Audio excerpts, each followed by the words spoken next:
All right, all right. Again, everyone, welcome to today's webinar, The Subtle Art of Giving a Flamingo Part 2. I hope some of you joined us last week, or not last week, a couple weeks ago, I should say. We talked about Part 1 in terms of emotional and mental journey and readiness, right? A lot of you are getting prepared for coming into Elmhurst University, entering a four-year university, and with that in transition from coming from a high school or a community college or maybe even another four-year university, there's some differences and there's some mental notes and some guides and tools that we're going to be discussing today to help make you a stronger student and have a fresh, stronger start to your college journey. So again, this is part 2 of the mental and emotional journey, and we'll go ahead and dive in. Okay. So just to kind of recap from a few weeks ago, we obviously talked about The Subtle Art of Not Giving a Flamingo by Mark Manson. So we basically touched about how this book is very honest and very blunt in terms of not sugarcoating life's lessons, right?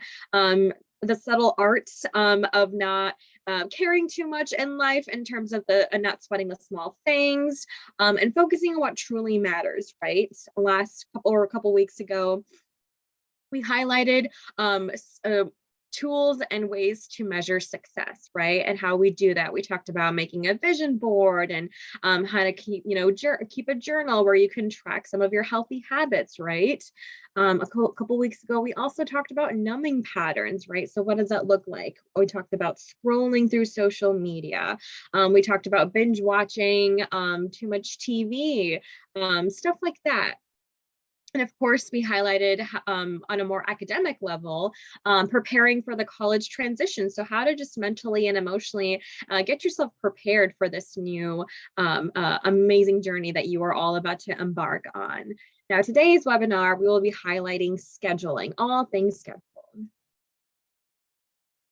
So to start off, here is a lovely guide that we have created for you for students. And this is just something that we've seen across statistics on average. So it kind of highlights the difference between a high school student and a college student. So it is incredibly crucial on how to build a schedule and a successful schedule for a college student when they start here, right? And when we start building a schedule, you need to highlight all the different areas where you spend and devote all your time, right? So what are the top priorities? So all the factors are to the left side, right? We've got time spent in class, homework and studying, extracurricular activities, work, and we're going to go down the line and kind of talk about the difference between the two. So some of you are high school students, and the main difference between the two, which I hope you guys are already noticing, which we'll get to in a little bit, is something key. And I want you to hopefully make note of that right now. So if we take a look at the time spent in class, for an average high school student, you're spending 40 hours a week, right? In the classroom, inside of the classroom.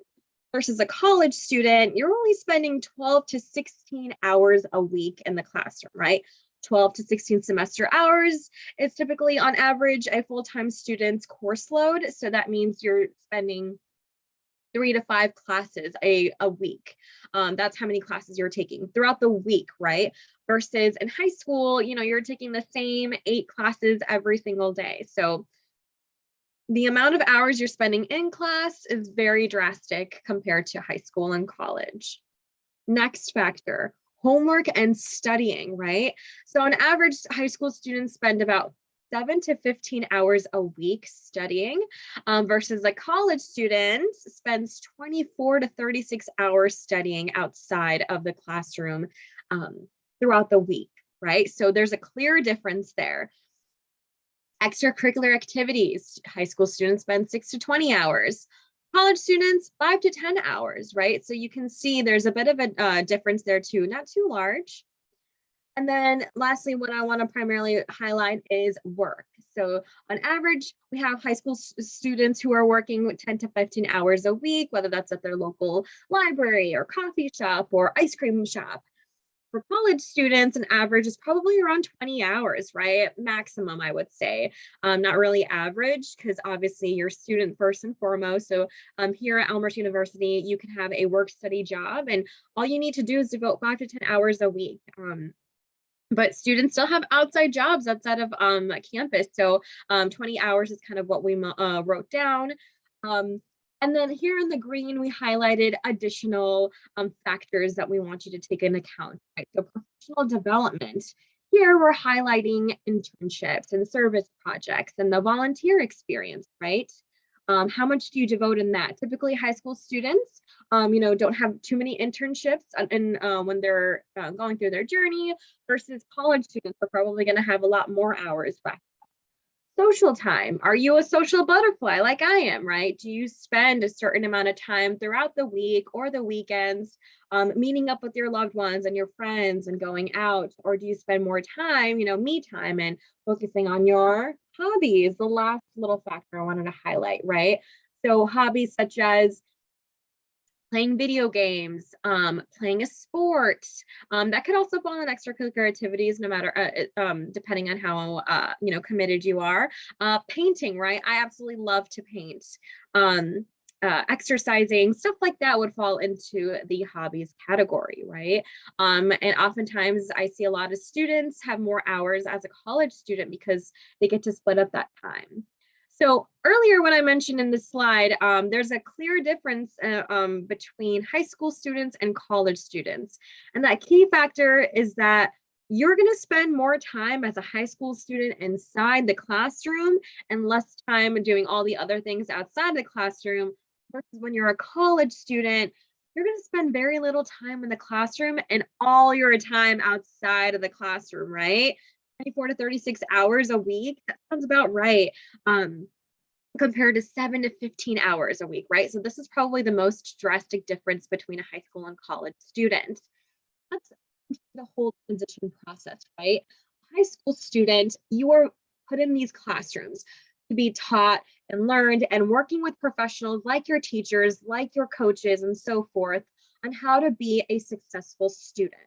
Once you get to college, yes, we're going to give you all the areas where you need to focus on your major and take these tests and exams. We're going to give you the tools for it, but it is solely up to you to decide how much time you're going to devote to make sure you are retaining that information, that you are understanding it, comprehending it, letting it digest, so you can perform successfully and do well in your tests and your presentations and so forth, right? So again, I just want to remind everyone, especially our incoming first year students, freshmen, get ready to spend more time studying outside of the classroom, but also don't fret because obviously since you're going to have less time in the classroom, that gives you more time to obviously study outside the classroom. So for example, when I was in college, again, I would probably have 2 classes a day and a couple hours in between my courses. So in that between time, I would study or I would do my homework, or I would prepare for the next upcoming project or write a paper. And then after I was done, maybe I was done with classes by 2 p.m., I would head straight to work, and I was a babysitter, right? So I would head straight to the little girls that I had to pick up after school, and I'd spend the rest of the evening taking care of them. And then I went home to spend more time studying and doing homework. So I wasn't able to have that awesome routine and schedule had I not planned out what my factors were and what my priorities were and how many hours I'm devoting to each of these factors, so my schedule can be as cohesive and conducive to yourself. So again, I know a lot of students right now in this webinar have either hopefully signed up for your advising appointment. If you haven't already, please stick around at the end of this webinar. I'd be happy to kind of walk you through what those easy steps look like. But please, please, please, if you are already an admitted and deposited student, make sure that you have signed up for your advising appointment. That is crucial because In your advising appointment, you sign up for your classes. You're going to meet your academic advisor, and they're going to be your go-to person for the next 4 years. And they're going to help you register for courses. So hopefully this is going to be taking place throughout this summer. And once you receive your classes, then you're going to have a better idea as to how you want to lay out the rest of your. So here's some questions that I want you all to ask yourself, right? And if you have a pen or paper in front of you, I suggest you write your answers down, right? Because it's really helpful to keep these questions in mind, in the back of your mind, because it helps you organize all of your thoughts. So the first question I want to highlight is, how do I know if I'm overworked or stressed? Ask yourself this question on a weekly basis, right? All of these questions that I'm actually going to highlight, because it is very common and it's very easy for students who have themselves a very busy schedule and get caught up and get overstressed and overworked. So what does that look like for you? I want you to write that down or think about it. What does it look like when you are overstressed and overworked, right? How do you react? And what are some thoughts that you start to, go through? What sort of thoughts go through your mind, right? And then next to that, I kind of want you to not only ask yourself these questions, but help yourself in answering these questions on the side of it, right? So next to this question that you've answered, find or write down some helpful tools that you can hopefully use to combat that. So you can de-stress by picking up a hobby, right? Or going on a walk. I went on a 40-minute walk today during my lunch hour. And I can't tell you how helpful that was. It just cleared my mind and it just made me feel more energized. Next question. What are some tactics to help with balancing all the things that I need to do? So what sort of tactics and tips do you do for yourself to help balance yourself when you're really overwhelmed, right? Do you take a deep breath? Are you a writer? Are you a note taker like myself and write down all the priorities that you need to talk about? Next question. How do I communicate about my mental and emotional state? This is crucial, right? Do you have loved ones that you can lean on? Parents, siblings, friends, coaches, mentors, professors, right? Do you have a support system that you can communicate effectively and say, mom and dad or friend, I'm feeling pretty overwhelmed right now, and I'm sorry that I'm not giving my 100% in our conversations lately, or I'm not, as communicative recently, but I just need to let you know that I am pretty overwhelmed emotionally and mentally. If you have any suggestions, please let me know, but I'm trying to find ways to better cope so I can, again, have a more successful life. So learn how you can effectively communicate that, right? Whether that's through text, a phone call, in person. Next question, how do I set up and keep a schedule, right? It's really easy to set yourself a schedule, but the hard thing is maintaining it, right? Getting yourself a routine schedule where you can go back to back and make sure that you are attending all of your classes, extracurricular activities, XYZ. So how do you set up your schedule? Do you have a Google Calendar, an Excel sheet, or do you have a planner like I do and you like to physically write down your stuff, right? Next question, what is a healthy outlet and what is it important, or why is it important? My apologies, I think I have a little typo there. So yeah, what is a healthy outlet? So we talked about this last week. So healthy outlets being, ways to exercise or to pick up a hobby, or talk to the friend or talk to a loved one over the phone, right? These are ways to de-stress and have a healthy outlet. And what does that look like to you? And why is it important to you? Lastly, what do I do if schoolwork is overwhelming me? Schoolwork is going to overwhelm all students, right? I'm not going to sugarcoat anything, just like Mark Hansen here. College can be a little bit overwhelming, but it's all about relying on the resources and tools you have to make it less overwhelming, right? And those overwhelming moments, rest assured, are temporary, right? Nothing lasts forever, folks.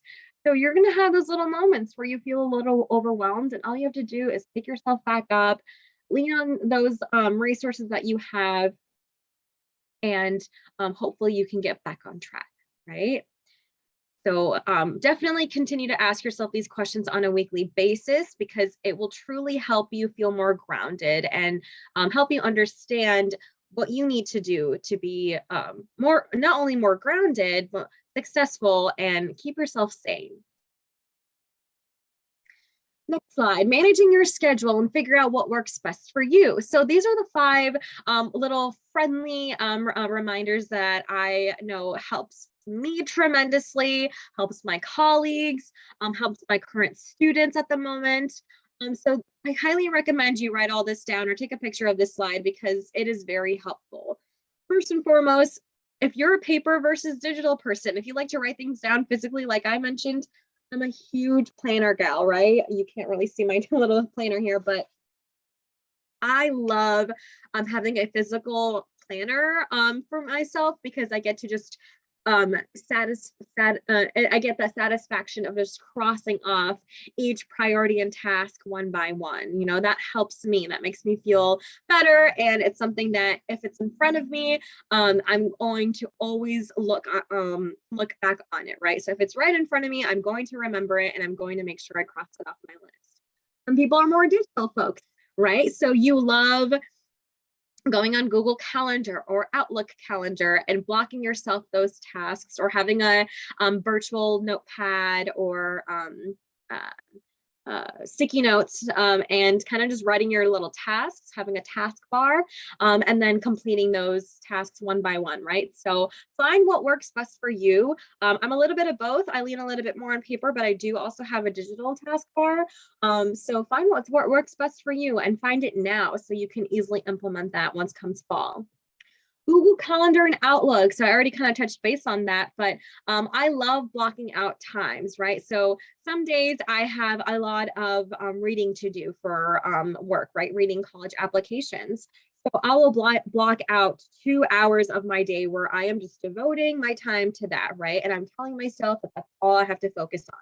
Yes, I have a mountain of emails. Yes, I have phone calls to attend to, but I will set certain time for that later in the afternoon after I am done reading my applications, right? So as a college student, you know, say you have a paper that is due tomorrow. You also have a test coming up on Friday. You want to, you know, play with, or not play, but play treacherous, I guess, with your schedule and prioritize the time sensitive, important key factors, right? So block out the first maybe morning, right? 10 a.m. to after the 1 p.m. where all you're doing is writing your paper, you're completing it, you're proofreading it, all good. And then the afternoon, late in the evening, so from 2 p.m. to 6 p.m., you are studying your test, right? Or it could be even shorter than that, whatever works best for you, right? The third one I want to talk about is having a monthly calendar view so you can look ahead of time. I can't tell you how incredibly important it is to put in your schedules, your upcoming tests, your upcoming deadlines and projects already in your calendar. Folks, the first day of class, or sometimes the second week, is syllabus week, right? So that is when all of your professors are going to say, all right, it's syllabus week. We're going to go ahead and take a close look at the syllabus.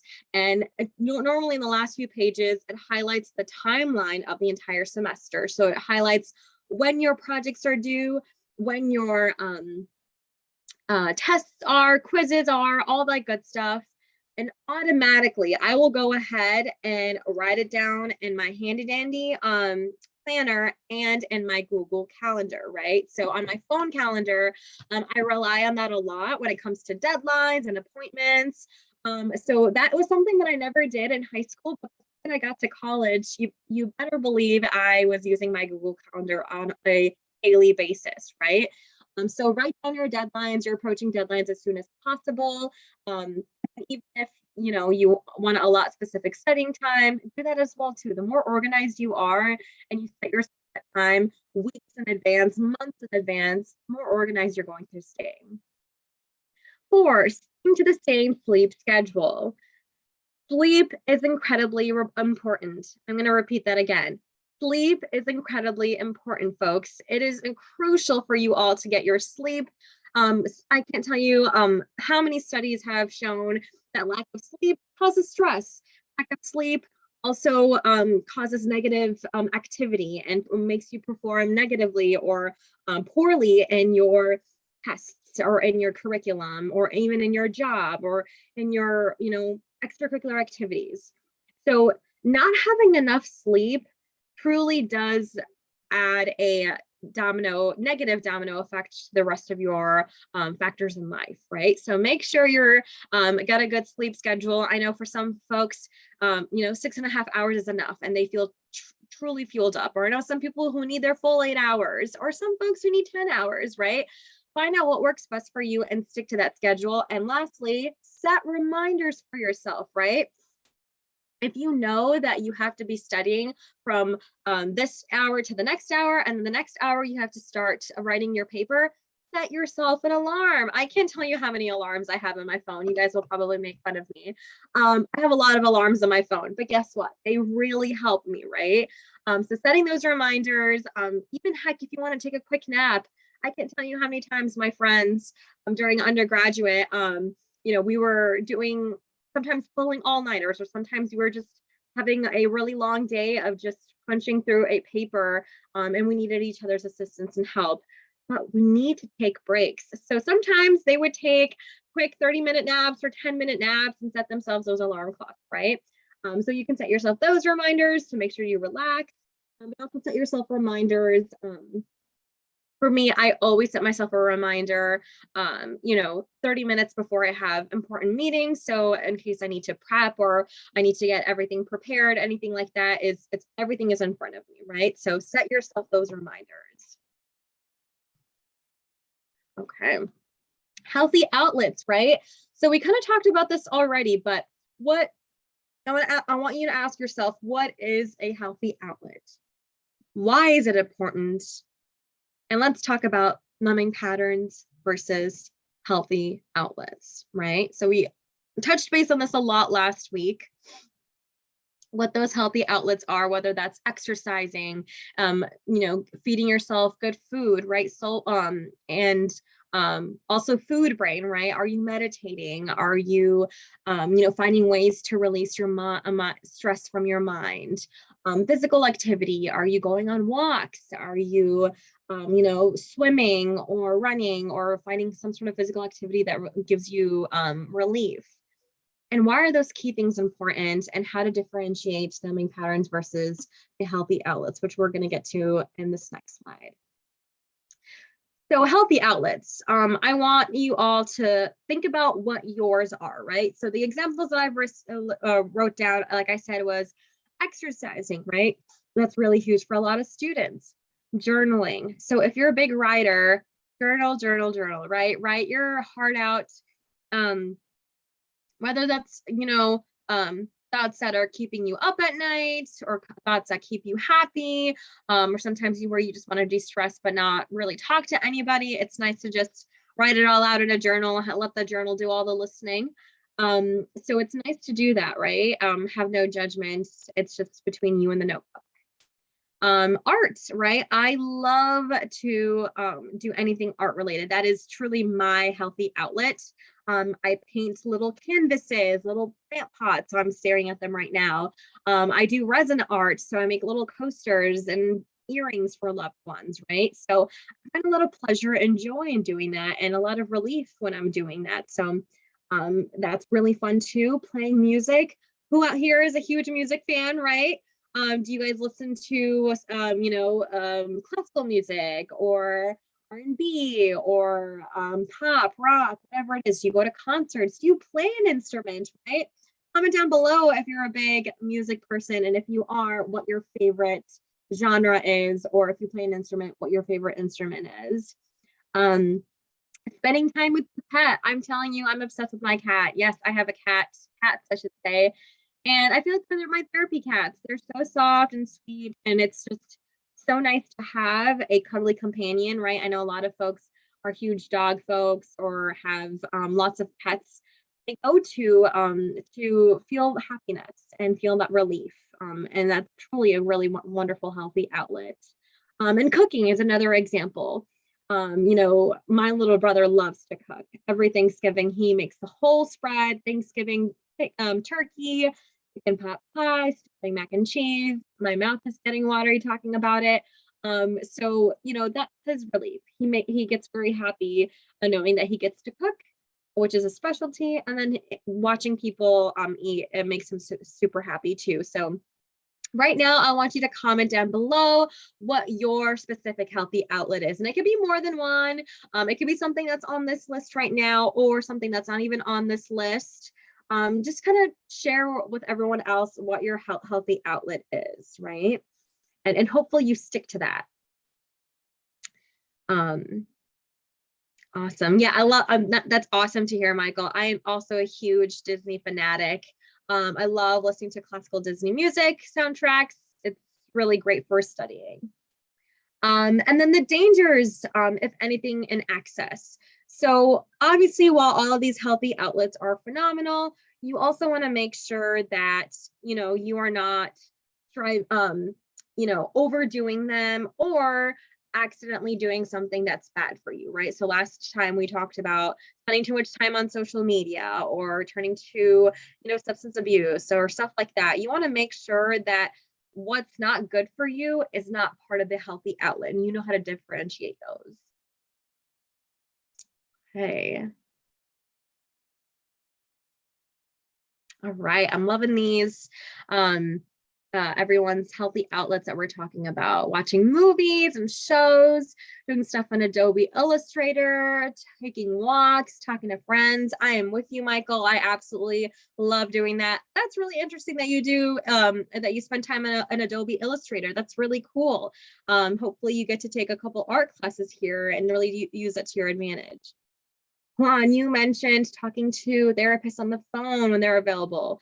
That is awesome. I'm so happy to hear that you have, you know, a therapist. It's so incredibly important to have these amazing mental resources at your, you know, just a phone call away.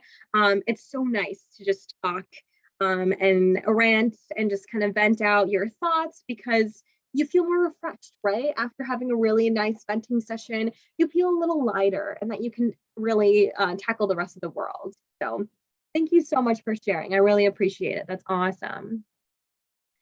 The next slide I want to talk about is balance, right? So your schedule needs balancing. That is huge. It's great that you have all of these factors, but you need to learn how to balance all of this, right? So you're not overwhelmed. So these are some indicators that kind of allude to when you need to start balancing your schedule. So one, you do not have enough time to get from point A to point B. That's when it's time to start finding a balance, right? So I know for me, early college, I used to be really bad at this. I used to come really late to my classes, or I was a big commuter. So I drove to campus for school, and I would always be stuck in traffic. So I didn't do the smart thing by giving myself extra time to leave so I can beat the traffic, right? So I knew that was an issue, but I didn't tackle that on until much later. So again, you know, you need to start incorporating a better balance when you're having a hard time getting from one destination to the next. So when you get to Elmhurst and you're having a hard time getting to class because you get stuck in traffic, give yourself that extra 5 minutes to get up earlier so you can leave a little bit earlier, whether that's 5 minutes or 10 minutes, whatever it is. You don't want to feel rushed. You don't want to feel overwhelmed because guess what? That's going to end up trickling back into your mental and emotional health, right? You don't want to start off zooming to class, already coming in late and having a negative mindset, right?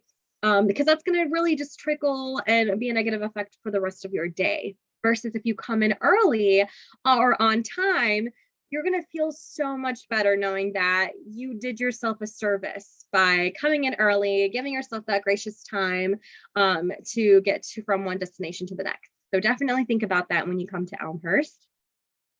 You are not missing meals, right?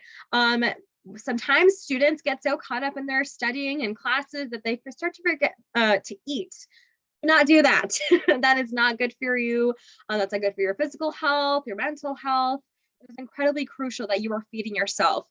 Drink water every single day. Make sure that you're giving yourself healthy meals to get yourself through the rest of the day. Okay. Students need to make sure they're finding a balance. And another indicator is when you're not able to get enough rest or hours of sleep.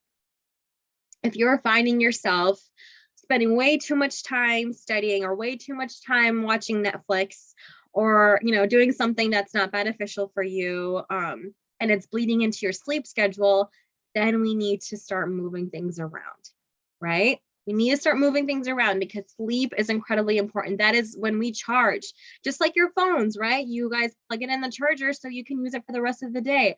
If it's on low battery, it starts to glitch, it starts to go overheat, and all these bad things start happening to your phone. You don't want to be on 15%. You want to be 100% when you start off your day. So please make sure you're finding yourself time to rest and sleep. And lastly, you feel rushed all the time. So we kind of already touched upon this in the first note, but don't wait till the last minute to do everything, right? If you have a class to go to or a meeting for one of your clubs or organizations, don't wait till the last minute to come rushing into the meeting late, because then you're going to feel flustered and then you're going to feel like you're behind. And again, it's only going to negatively impact you. So make sure you are not feeling rushed. Again, these are the main key indicators that help you realize you need to better balance your schedule. Return on investment, right? Take advantage. You have not joined any clubs or organization. This is something that I tell all students to please make sure you're taking advantage of when you get to Elmhurst University, right? Your return on investment, meaning you are paying, hundreds or thousands of dollars to come to Elmhurst University. So make your money's worthwhile, right?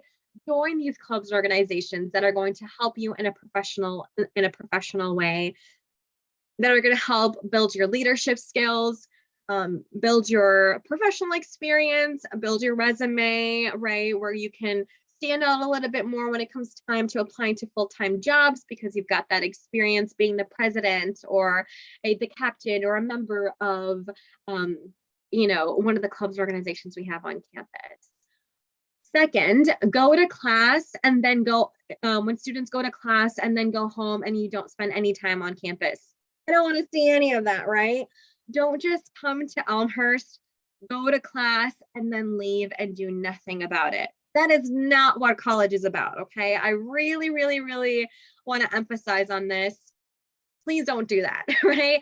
Obviously go to class, but I really need you all to take advantage of the resources we have on campus, folks. We've got the WCPE. We've got the Learning Center. We've got Frick Center, where we have all these amazing clubs and organizations that come out and invite students to get involved. We have the Wellness Center, where you can get 15 free counseling sessions, where you have so many different job opportunities as well, too. There's hundreds of jobs that students can get on campus. So don't just come just to go to class, but I advise you all to get a job on campus. Join a club and do something fun with your time, because you're paying all this money, and I want you to make friends, and I want you to do things where you can tap into your healthy outlet, right? Leaning on numbing patterns, right? We don't want to do that. If we're seeing that, then that obviously that's going to be an issue. Don't only watch TV or Netflix and binge watch, or only play video games 24/7 because you feel distressed. Oh, I had a really big test the other day, so to de-stress, I'm going to spend 6 hours watching TV. That's not the most de-stressful thing to do, right? Is that really a healthy outlet? No, right? Your eyes are going to melt watching TV for that long. So you want to make sure you're having healthy doses of these little healthy outlets, right? So don't turn into numbing patterns as the only scapegoat to, relieve yourself or de-stress. Incorporate those healthy outlets. And we're wrapping up just about now, folks, but I also want to just highlight this. You're going to ask yourself, what if I don't take care of my mental and emotional health?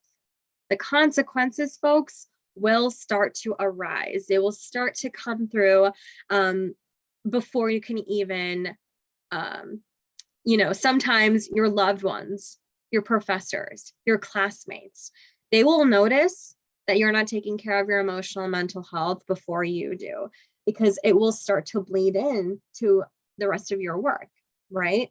Mental and emotional strain is a real thing. You're going to be juggling a lot in college. And again, I'm not saying this to scare anyone or to make anyone afraid. I'm here to share reality. I'm here to show you guys that there's a lot of mental and emotional readiness that you need to do and be ready for and prepare for, so the rest of your college experience is going to be smooth, right? You're going to struggle in school or in relationships. This happens even with adults post-college who are in grad school or so forth, right? There's going to be moments where you're going to have a class and you're going to absolutely struggle in it. And meaning you're just going to have a hard time maybe understanding the information. And that is okay, right? Because guess what? It's not going to be like that forever.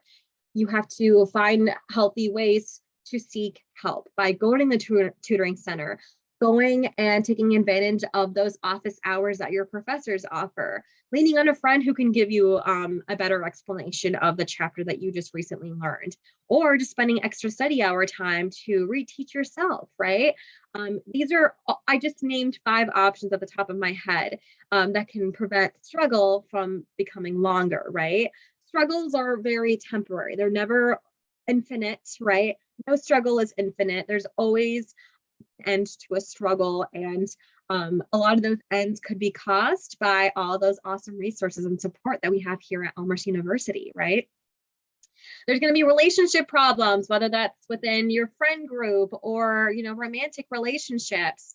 Learn how to balance that, right? You can't, there's going to be times where you might break up with somebody. And yes, it's okay to have a day where you're eating yourself a big bowl of ice cream and you're watching The Notebook to just cry it all out. Absolutely feel those feelings. It's really important to do that.